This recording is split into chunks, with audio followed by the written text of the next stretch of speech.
Okay, we are live. All right. Let's get this thing going. We are going to share this feed over into the Hennapreneur community because y'all already know how we do.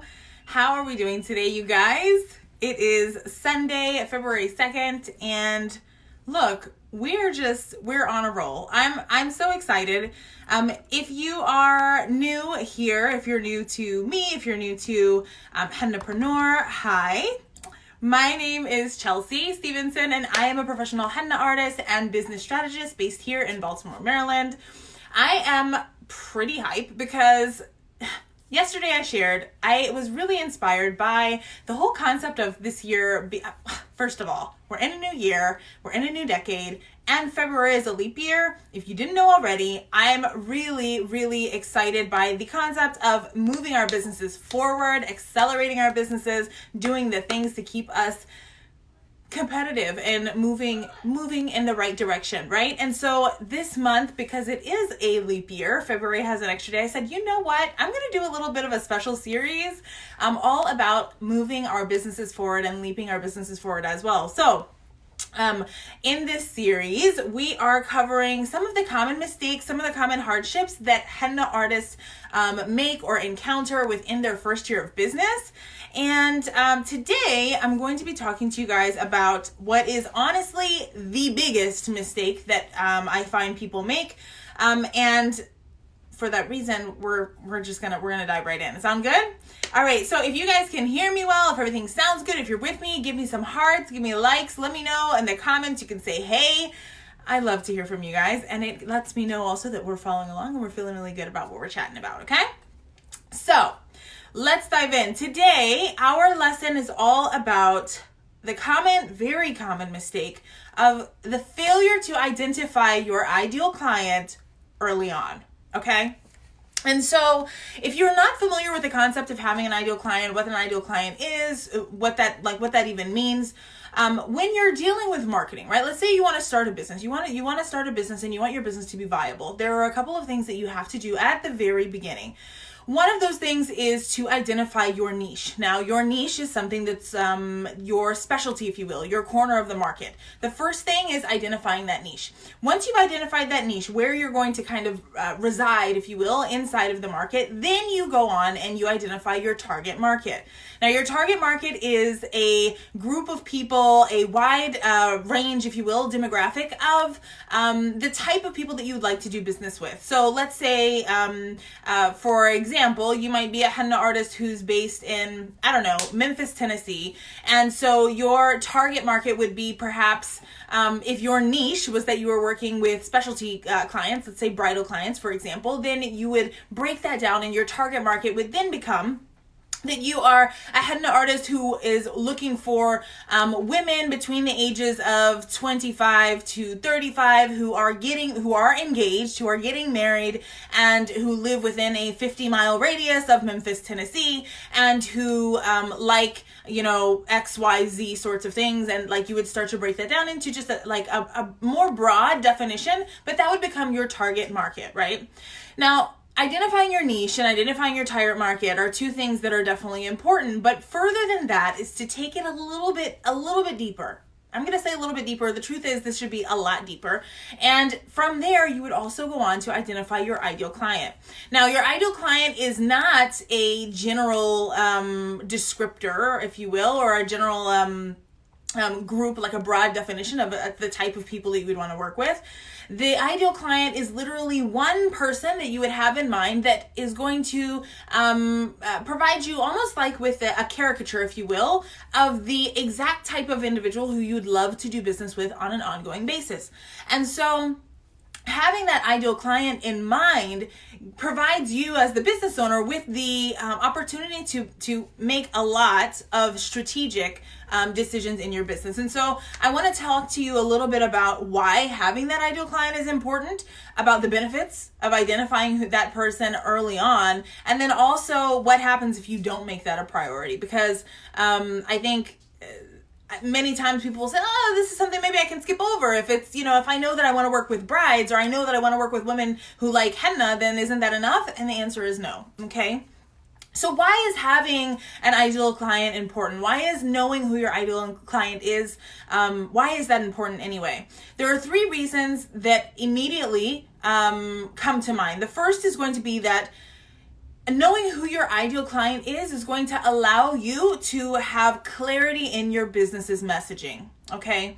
And so as you are building out your business, as you are creating content, as you're creating offerings, as you are out there representing your business on social, or as you're choosing which events to show up at, all of these things, as you're developing your business's brand voice and its brand persona, if you will, if you know who your ideal client is, then you can curate that experience to their taste, right? And so by understanding who your ideal client is, then you also have the opportunity to have really clear messaging, consistent messaging that's going to allow for you to develop a relationship with them and that know, like, and trust factor with them very, very quickly. The next thing is that it's going to provide you a lens through which you will run all of your marketing efforts. So again, if you know who your ideal client is, let's say, for example, you are that person in Memphis, Tennessee who is wanting to work with brides, right? Your ideal client, you know then that it doesn't make sense for you to focus your marketing efforts on events that are focused around let's say a baby expo, or something that's focused around perhaps like early family things, or something that's focused around a corporate sort of environment or engagement, because those aren't the places that your ideal client is hanging out. Your ideal client is hanging out at the bridal expo, and your ideal client is hanging out checking out the the different dresses and things that are coming into these bridal boutiques and things of the sort. And so when we think about it even from a marketing perspective, when you have a very clear understanding of who that ideal client is, you can then make very strategic decisions and much more reasonable decisions in your business about where you're going to spend your marketing efforts. And then also, it's important for you to have that ideal client really clear in your mind, because it's going to guide the decisions that you're going to make in your business as a whole. So outside of what might be the marketing aspect that we just chatted about, or even the brand voice component, there's also even the back end of your business. So let's say as you're making decisions around, surrounding what your rates are going to be, when you're making decisions surrounding what your packages are going to look like, when you make decisions around what your booking system is going to look like, and how, what the requirements are going to be able to do business with you, literally, even as it comes down to those small details that are the nuts and bolts, if you will, of running a business. When you know who your ideal client is, then you can create systems inside of your business that are also going to be convenient to them, that are going to allow for them to feel that they were the top presence in your mind when you were making the decisions that you made in your business at the time. So have you ever been to, maybe, like, let's say, for example, I'll tell you an example for me. I recently was looking for a new hairstylist, and this has always been a challenge for me. Finding a new hairstylist, especially as a woman who covers, finding a new hairstylist is like, it is the bane of my existence, right? And a couple of things that are very challenging for me. Of course, I want to find a stylist that's going to have a place that I can go and I can feel comfortable, and I don't have to worry about like men coming in and seeing my hair, and am I going to, like, is there privacy? Is there all of the things, right? And at the same time, I want someone who's very skilled. I want someone who knows how to, cut and wash and style natural curly hair. And there are things that I want also. And for me, I also have like the presence of mind that I want convenience. I want to be able to book online. Like, I don't want to have to chase you down or have to go to make the appointment. And what does it look like to have a consultation with you? And like all of these little things make it challenging for me as the consumer to find the right fit. And for that reason, literally, I will go weeks, months, years sometimes. I started cutting my own hair at 16. So like, just I would literally choose not to invest in going to a salon, because it was so frustrating to me. I didn't feel like I could find a service provider that was going to meet me where I was at, and who really had things set up in a way that made me feel like serving me was a priority. And recently I had an amazing experience, and it kind of happened by chance, but I came across the salon. I was able to speak with the salon owner after hours. Oh my gosh, had just finished up at the Henna boutique. I was working. I needed to find something like ASAP. I went to a different salon looking for, a stylist there, and someone made a recommendation. Hey, give this person a call.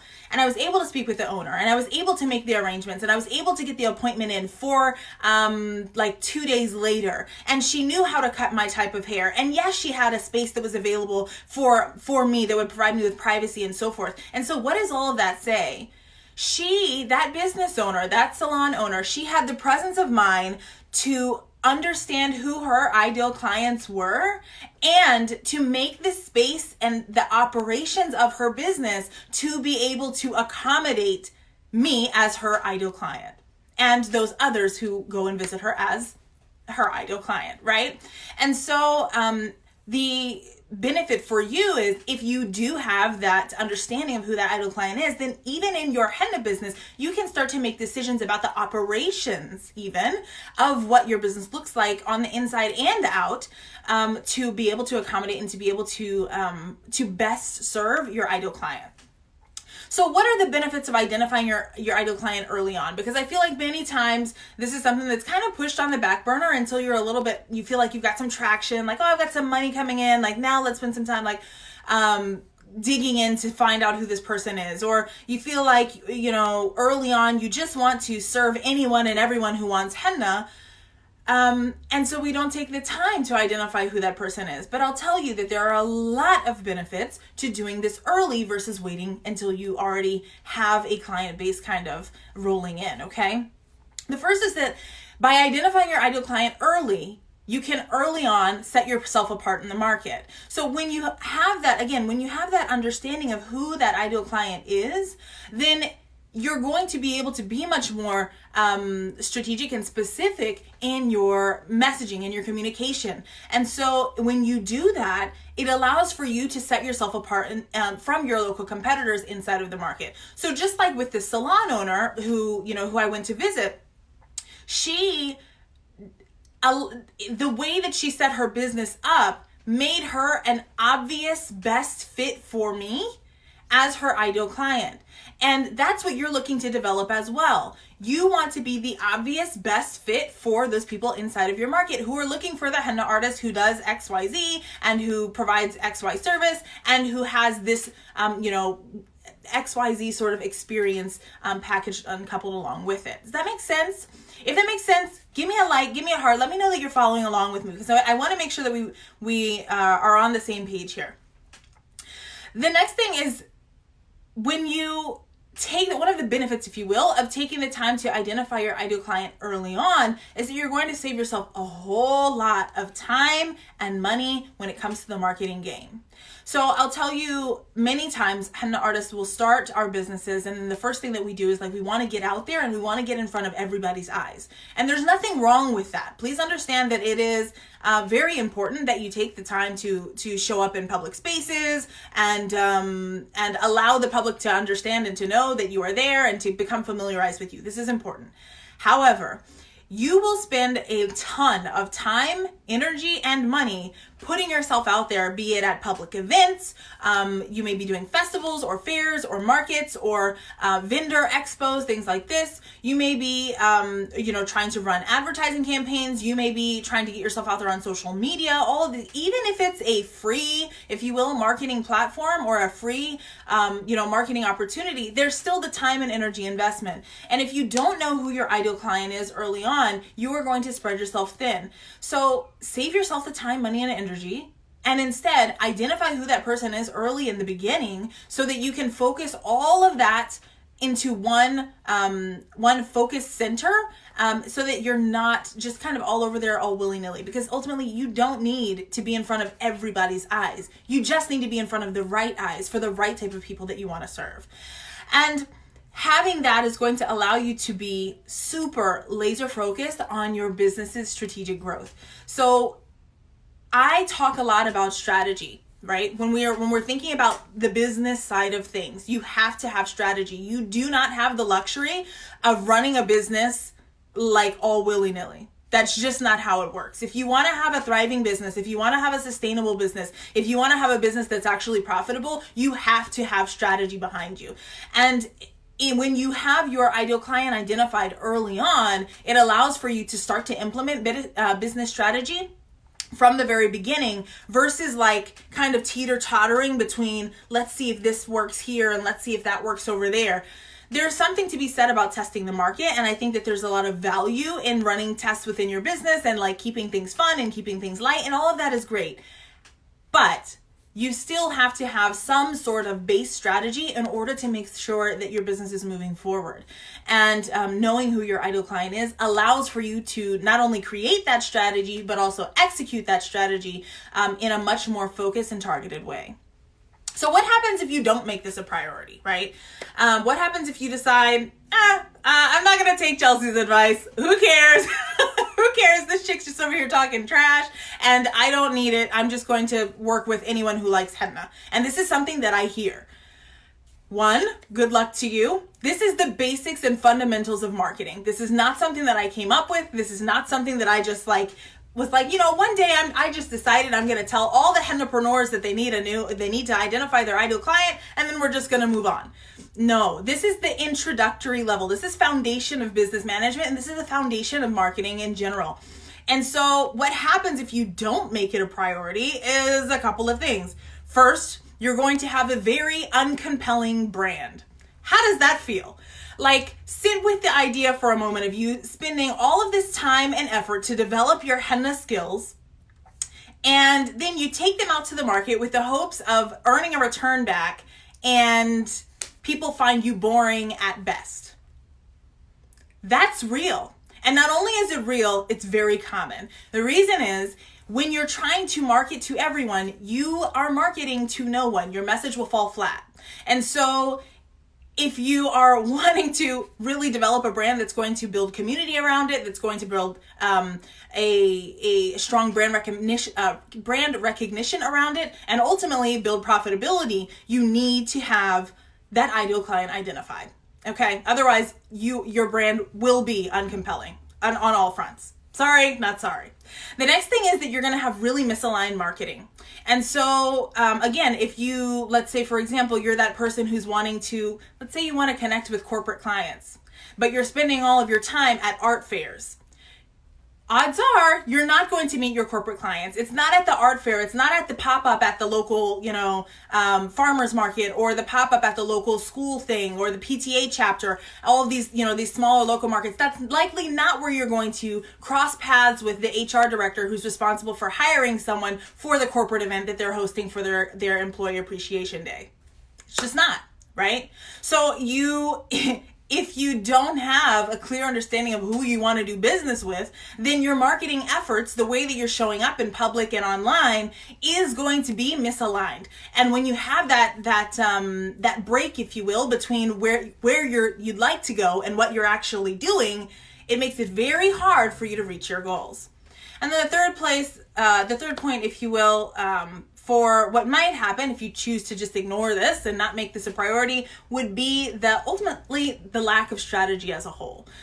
It is impossible for you to build a legitimate business strategy, marketing strategy, advertising strategy, growth strategy, operational strategy without knowing who your ideal client is. It's just not. It's possible for you to create a strategy, but it's not going to be effective. It's definitely not going to be targeted enough, and it won't provide you with enough results because it's not informed enough about the necessary triggers, if you will, that it takes to move someone from being a viewer to a consumer, much less being just a follower to a fan, to someone who's referring people to your business and moving forward.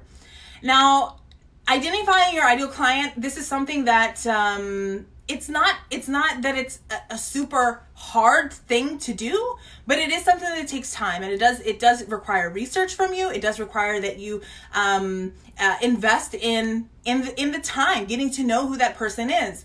And I'll tell you that if you do choose to identify your ideal client early on, you'll see such faster results. such faster results in the growth of your business versus if you were to just kind of leave this on the back burner for something to do later on. Okay. And I'm gonna take a second here and just say there are henna businesses out there. There are henna artists out there who may have who are Insta famous and have the grand following and have all the things. But if that following, if those people who are engaged aren't actually your ideal client, it means nothing, right? And so that's how, for me, I was able to start making full-time income with like a thousand followers on Instagram, if that. That's how, because those followers weren't just followers who were following for the sake of following for nothing. I was collecting a community of people who were a good fit within the idea of who my ideal client was. It was a pool of my ideal client caricatures, if you will. Does that make sense? So for you guys, I really want you to think about who your ideal client is. If nothing else today, spend some time spinning your wheels about who you'd like to serve. Again, we start with our niche, what your specialty will be, then our target market, who might be interested in that target market, who might be interested in that specialty, what type of demographics, wide, broad demographics that person might represent, and then you get to your ideal client. And that's just that one person who you have in mind who will help you to guide those decisions that you're making in your business. All right. So that is it for today. I'm going to wrap up with today's lesson. As a reminder, if you have not already signed up for the giveaway, I've got a massive giveaway going on right now. I'm giving away about $4,000 worth of Henna products, resources, and courses. You can sign up, you can register. When you register, you'll also be able to share the link. Share it with your Henna friends, because the more you share it, the more entries you get as well. And so I'll put the link for that in the comments for us also. If you guys have questions about your ideal client, if you have any thoughts about it, please feel free. You can leave them in the comments and we can chat about it later on. Otherwise, I'll see you guys for tomorrow's lesson. Bye.